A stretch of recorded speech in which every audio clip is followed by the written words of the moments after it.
What are you doing? It's okay. Stop. What the fuck? It's okay.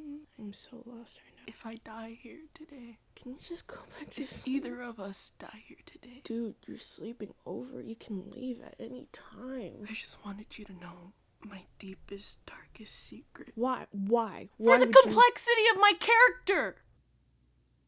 I didn't know how to start the video. Moving out for college and out into my own, I learned an extremely important life lesson that I hadn't been known to experience until then, and that is more specifically how to show my family love.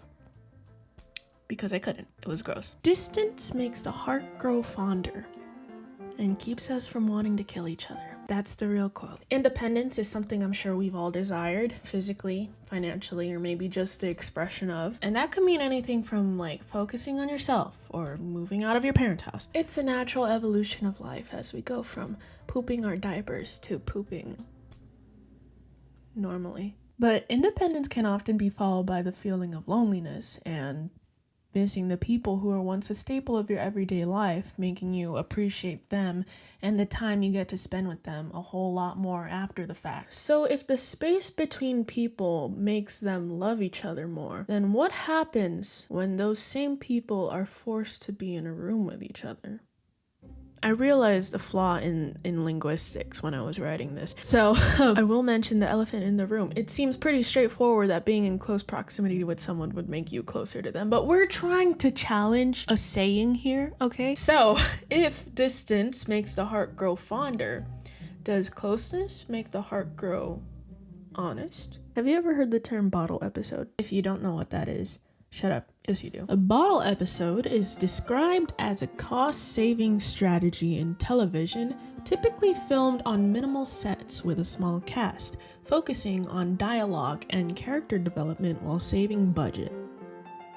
Instead of focusing on how a character reacts relative to their ever-changing scenery, circumstances, or opposing characters, we get a set location, set group of people, one set situation. The effect of this type of production makes the episode very character-driven, allowing for the release of previously unspoken internal reflections about themselves or their relationships. This is a switch from a typical external-driven plot where characters are always on the go or solving physical problems that their emotions are merely just subtext or they're never really given the time to process. I'm sure you're tired of me talking about the show Friends, so Friends is a perfect example of, I'm just kidding. But there is an episode called The One Where No One's Ready, and I think that's a pretty great bottle episode.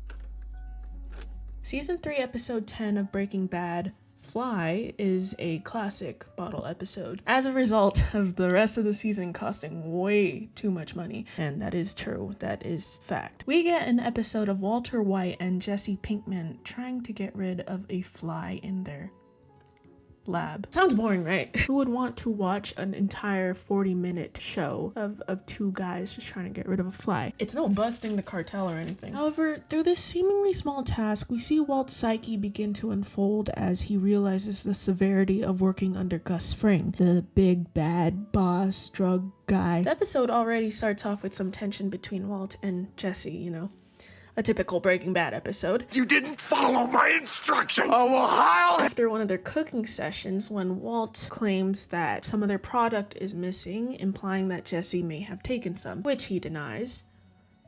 That lying son of a bitch. Throughout the episode of trying to get rid of this contaminant of a fly, Walter becomes increasingly more anal retentive while Jesse becomes more of a voice of reason. This episode is less about actually killing the fly and more about Walt's feelings of imprisonment and constantly being under surveillance and wanting to be in control of a situation that he has no jurisdiction over anymore. He doesn't get that option. He doesn't have a choice. There is no more room for error. This episode serves as a bonding experience between the two, making them closer in a way that we don't really get to see throughout the series. You know, except for the fact that Jesse spikes Walt's drink to put him to sleep.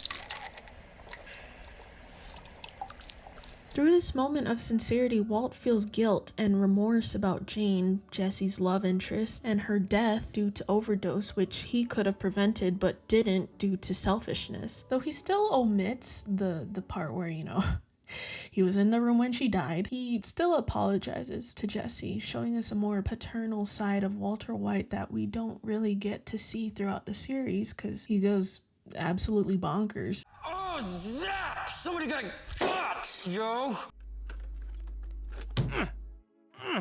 I don't believe this. Hello? Season 8, Episode 17 of Family Guy, Brian and Stewie, is another perfect example of a bottle episode, considering the fact that Family Guy can't last 5 minutes without doing a cutaway. But Crystal, Family Guy's an animation. Yeah, and so what? You think the multiple locations of an animation are just gonna draw themselves? Who do you think pays these voice actors? Huh? Why do you think Seth MacFarlane voices 90% of the characters on this show? Brian and Stewie follow the titular duo inside of Quahog's bank, where Brian is putting stuff into his safety deposit box. The structure of this episode differs a little bit from Breaking Bad, as these two physically cannot leave as they get locked inside of the bank, whereas Jesse and Walt can leave when they want, but Walt does not want to. He actually refuses to. But it follows the same theme of the two's tension being smoothed out by close proximity. This episode actually goes a step further than Breaking Bad, as they straight up tell us Brian's demons. You were right. I don't. What purpose does my life have? When Stewie asks Brian why he keeps a gun in his safety deposit box, Brian admits that it's a way to leave, as an easy way out, in case his life ever got to that point. This is followed by a heartwarming exchange of love for one another that they don't really show in a typical Family Guy episode, securing their spot as the best Family Guy characters. This episode has no music, no over-the-top jokes, no nothing. Just a beautiful episode of a dog and his baby trying to survive the weekend that I highly recommend that you check out. You might want to skip the first half. Maybe the lack of budget extends a show or movie out to more authenticity. They have to rely more on the dynamics of characters as opposed to special effects, fancy sets, or expensive locations. Postscript. I just went and saw The Play That Goes Wrong at La Mirada Theater. Shout out Garrett Clayton. He was in that, if you don't know, Teen Beach Movie!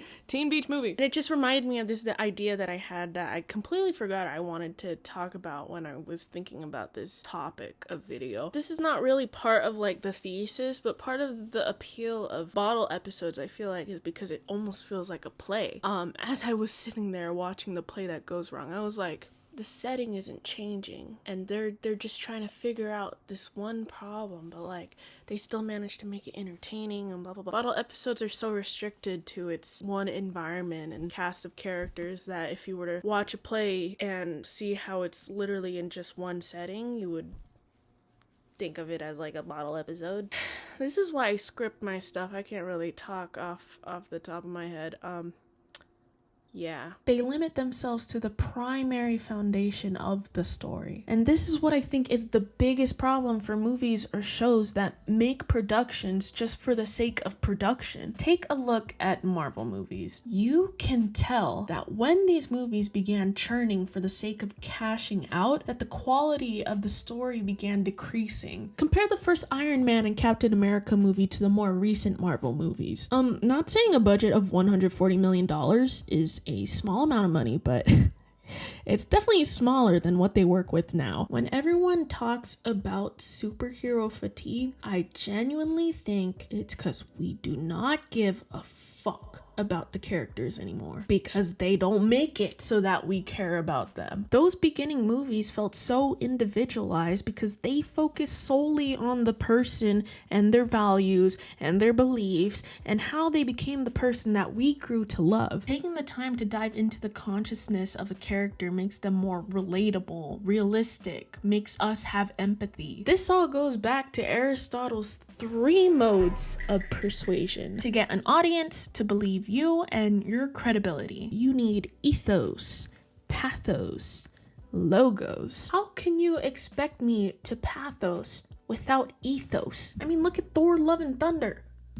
What the hell was that? They want to replicate the same success that they had gotten, but forgot the reason why they had gotten it to begin with. Of course, not all big budget things are bad. I mean, I thought Guardians of the Galaxy Volume 3 was pretty good, focusing on Rocket's character and backstory, making me like him more, causing him to be a little bit more real. And he's a raccoon. When we focus on the primitive nature of human beings and their instinctive reactions to their situations when they're being pinched with pressure, it boils film down to its raw form: communication. General consensus, characters and the representation of them are extremely important, and if you rush things and forget the artistic purpose of what drives your story to begin with, maybe don't make it